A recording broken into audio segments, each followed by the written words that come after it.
I am so bad, I'm bad. All the way to the big golden wishbone. Hey guys, this is Bob Hickman. Well, it is so good to be back with you.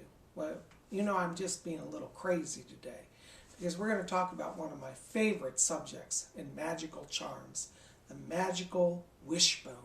Now guys, you'll remember in my previous video on the Nanta bag, I showed you a number of things that I keep in my Nanta bag. And for those of you who are new to this, a Nanta bag is a ritual tool bag.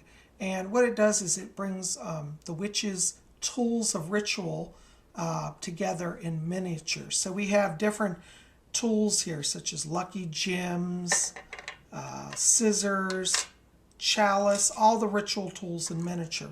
And within that, we also put lucky charms. And one of the lucky charms, as you can see here in my Nanta bag, is the little wishbone. And I love this. This is a little antique silver wishbone that I carry. And I think it's just great. Now, guys, I was recently very fortunate. And I had a friend of mine give me a Christmas gift. And it was this giant golden wishbone. I've never seen anything like it. Isn't that great? It's made of metal. I don't think it's solid gold. I think it's gold plated. If it were solid gold, oh my heavens. But anyways, this is a giant wishbone. It's a larger version of this little one. And I'm a big fan of the wishbone. So I wanted to bring this and show it to you. So your lucky charms can come in all shapes and sizes and colors. So this little one here is a silver one. And this is a big gold plated wishbone. Now I know a lot of you may say, Bob, what really is a wishbone? Is this really something that's a real item? And the answer is yes, it is. And it goes back hundreds and hundreds of years. Back in the colonial times in the United States, it was believed that, when they would prepare food, like they would have a turkey or a chicken, the collarbone of the animal looks like this. It's shaped in this fashion. And when they would finish, the animal, they'd have the bones. It was traditional that people would each grab one side and pull. And whoever got the larger split in the bone ended up having their wish granted. And anyways, it's very interesting because this tradition of studying the bones actually goes back to ancient Roman times. But in the United States, it came here during the Puritan times and into the colonial times and the Victorian times. And so the wishbone became symbolic of good luck, good fortune, having your wishes granted.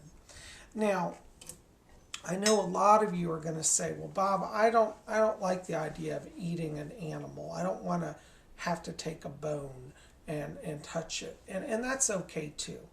Because in magical ritual, the thing that really matters most is intent.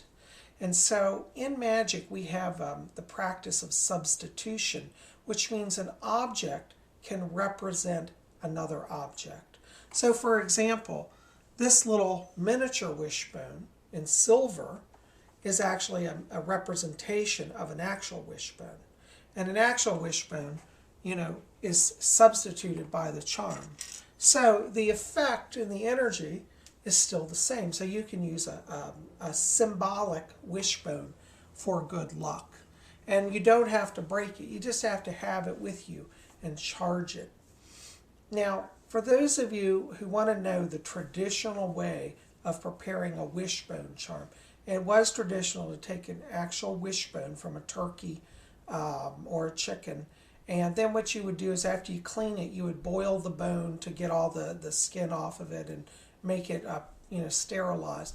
And then after you boil it, you put it in a windowsill for a few days until it dries out. And you have a very clean, sterile bone charm.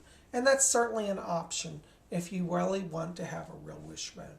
But I think nowadays, in light of greater sensitivity to animal well-being, we don't really need to do that. And we can use silver or gold, or any item can be made into a wishbone. So I know a lot of you are saying today, well, I don't want a real bone, and I can't afford this big golden bone, and I don't have the money for a silver bone. So how do I get a wishbone charm? Well, I'm going to teach you today how to make your very own wishbone charm. Now, one of the things that you can do to make a wishbone charm is find yourself a cardboard box, okay? I'm into recycling, so just find one in your attic or closet. It could be a shoe box, doesn't matter. But find a cardboard box and find one that's about the size that you want. And just cut off a piece like this flap. And so you can just start cutting the edges off the box. Be careful that you don't cut yourself. Take it slowly. Okay. Now look, we have a simple piece of cardboard. And this will be the base for our charm. Now, once you have your cardboard, you want to just lay it out on your table. You want to get a magic marker and study the shape of the wishbone. It's a very simple shape. It's almost like a kind of a rounded Y. You can see here if you study these.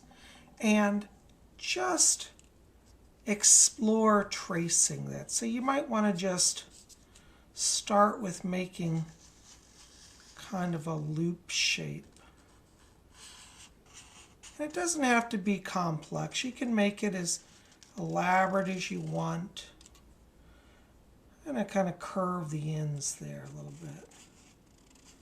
And we'll just draw it down. And then we have the end part here, and it kind of curves around too. And it doesn't have to be perfectly symmetrical. And just trace your wishbone pattern like so.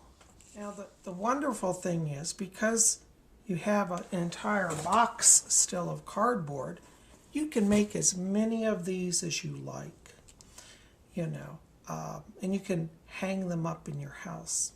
But we'll get to that in just a little while. But once you have your wishbone, you want to then just cut that pattern out. So just kind of trim away some of the excess cardboard and just follow the pattern that you traced. And just cut it out. You might want to make sure you kind of get thin cardboard.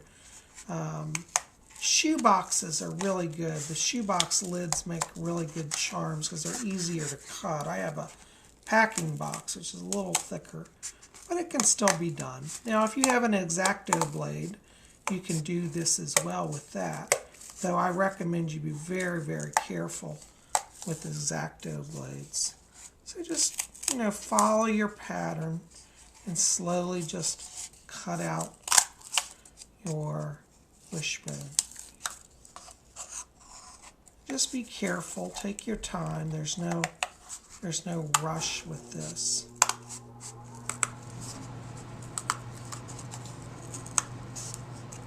Just work around the pattern little by little.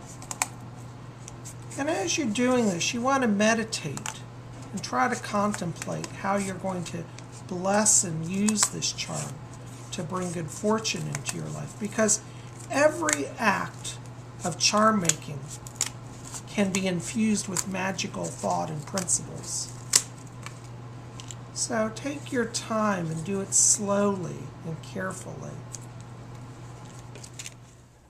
Now guys, what you want to do is do this on an area where you can put down a towel or something so you don't make a mess. I just put down paper towel here. You want to get some Elmer's glue. Well, actually, don't have to buy Elmer's. Any type of glue will work. I just like this because it's cheap and affordable, and you don't have to spend more than $1 for it at the dollar store. And then get some glitter. Now, you can use any type of glitter. I'm going to use silver on this one because I just love silver glitter. And since I have a large gold wishbone, I wanted a larger one in silver. So anyway, so once you cut out your charm, you can see here, you want to take your glue. So take your glue and just start to put it on the wishbone. You just trace it down. And what I like to do is once it's on, it's like finger painting. So just smear it in so that it creates a gluey surface here. And it's real easy to do, as you can see. Just like that. Just try to cover as much of it as you can with the glue. You might need to add a little more. Sometimes it doesn't go as far as you'd like. Just add the glue. Just totally coat the wishbone.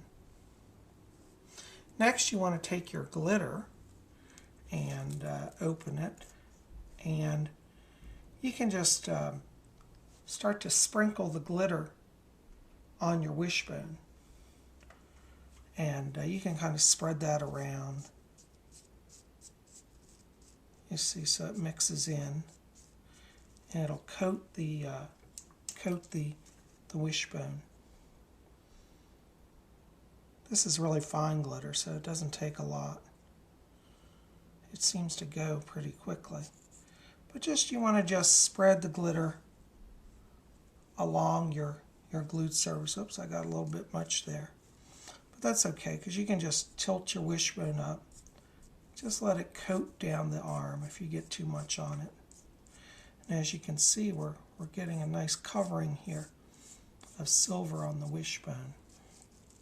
So just continue to work on that. Just take your finger, just spread out the glitter. You might need to add a little more glue as you go along, because sometimes you'll find that you didn't coat areas as well as you thought. But just continue to add, sprinkle little bits here and there. So when you get too much again, remember, you can just tilt it up. Just let it coat down the arm. Just make it real easy. Let gravity work for you. Now, as you can see, we've got a pretty good coating here. I had to add a little more glue. And you'll find that you get to a point to where you need to let it sit a little while. Let the glue sit up before you can add more. So we're at that point now, so I'm going to just let the charm sit for a little while and let it dry up, and then we'll be able to tell what areas need a little more work. So when you do this, allow yourself some time just to let it kind of rest for a little while. So we'll take a little break from that and come back in a few minutes. The glue sets up pretty quickly, but you do want to just stop at a certain point and just let it set up a little bit. Because areas that need to be finished may not be visible while it's all wet. So, we'll see you in a few minutes. Well, guys, our wishbone charm is about done. It's dried up pretty nicely here. And as you can see, we touched it up a little bit. And now we have a shiny, silvery, sparkly wishbone. Isn't that wonderful? Now, the only thing that remains is to consecrate the charm. Now, the final preparation for our charm is the consecration. So I've set a small altar here, and we have each of the elements. We have earth with the salt, air with the incense, fire with the candle, and water in the chalice. We also have our ritual knife called an athame, and we also have a wand. These are the 4 tools of the craft: the athame, the wand, the chalice, and the pentacle, which is the disc with the star. So we want to put our charm on our pentacle and lay our hands on it. And we ask in the name of the Mother, Father, God, the Divine Lord, and the Divine Lady, that this charm will be blessed for magic, that it will bring power to those who call upon its power, and may it be blessed. We ask for the divine elements to come, and we consecrate this now by earth, through the salt element. We consecrate it through air. You can pass your charm through the incense. By fire, wave it over the candle, and see the candlelight sparkle in the charm.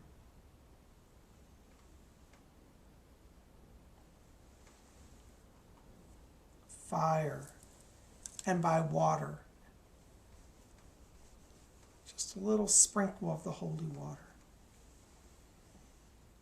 And take your athame and trace the pentagram over your charm and see flames of light, blue light coming out of this. And as we trace this pentagram, we say, "Here this pentagram I lay for protection now, both night and day. So mote it be." And then we follow through with the wand, and we touch the wand, and we say, "By the power of this wand, we call in divine protection of the Lord and the Lady, and wherever this charm is placed, may it bring prosperity, luck, protection, and good to all who are in its presence. So mote it be." And then we can trace the pentagram as well. And again we say, "By this pentagram here I lay protection now, both night and day. So mote it be."